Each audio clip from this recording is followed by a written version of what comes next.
Ассалому алейкум, инна лиллаҳ ва инна илайҳи роҷиун. Масалан, чемпионе ки шав гузашта Аллоҳ ҷоша ғайи қиёмат шӯйсаи ҷаннат кунад, ба падару модараш сабри ҷамил бата, ки дар компютерхона ҳамин кор мешавад. Дига як навор мекунам, тарра мухтасар мефаҳмонам, ки олиам дер нашида, ки анами компютерхона нобулиғура раҳ натана ва таифс кунад, ҳеч кара қар накунад. инам хеле мекунанд мо мардам касали рага личене кисая ки худованд зинда монем у давои мора налиту киштеста сай раира гирифтан дар курай эҳтиёт кунем.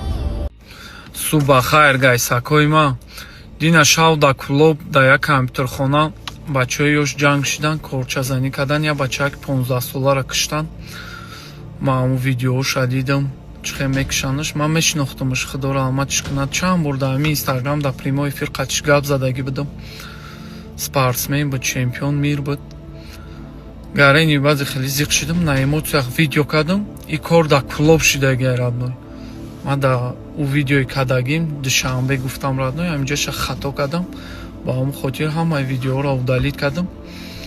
Ва чӯ гайсакои ман хай намедонам радной. То кая ҳами корро давом мекунам. Бас кунӣ ба номи Аллоҳ. Я рӯи мардакӣ нестай корчазанию инавай. Хай намедонам. Худо куна ки ҳами охирон ҳам хеле корчазанию гап хабар бошам. Ярени ба дилам. ҳозир марам ҳамун видеоро дидам. ҳами кӯдакора чиву корчагардонишон чи е ахмақ. охи ҳамун корчае ки ту қатид гардондаисти барои чӣ мегардонӣ? ҳамун корча қати фақат ҷони як одама мегирӣ тамом. ту да кисат корча гардондаисти ки ҷони ягон одама бигирӣ. ту чӣ хеле хитона мусулмон мегирӣ? не кӯдакои ахмақ. нахо мусулмон бирава ҷони як каси дигара бигира. барои чӣ корча мегардонӣ? о и қахта зур гирифтани бира машқ ки бақувват биша дар саҳна биро зурита нишон бите. қатид корча гардондан и я дебилия, и я ахмақия. او کودکی بیچاره 15 ساله رو از ویدیو شدیدم باور که پشمای تنم خیسم حاضر کم ویدیو را دیدم خطا قبیدن نمیشه باور که کودکی مایده قدیش کورچا گردوندن ای را زیاد احمقی نمیشه طلبای مکتب قدشون کورچا گردوند هستن. من میدونم من راضیم که وقتی که دولت ملیساها هم خیلی کودکایی که قدشون کورچا میگردونن که برن زندان شون کنن پروست جریمه نکنن و احمق کورچا را به یک مقصد کساش گردونده است که یگان کسا بزنه. وقتی که یگان کسا کورچا قتی زدی امکانیت اونه که همون کودک میمره بلندتره. یعنی که تو آدم کشی رفته تو در کسات کورچا گردونده است که یگان کسا بکشی تو احمقی تو را باید برن بشینونن. یگان سخن و آرام کردن نمیتونه مادری و کودک. یک بچه که سپورتسمن بوده، قهرمان بوده، یک احمق دیگه گرفت همینش کرد. خیلی به هر حال با اویلاش صبر جمیل خوانه.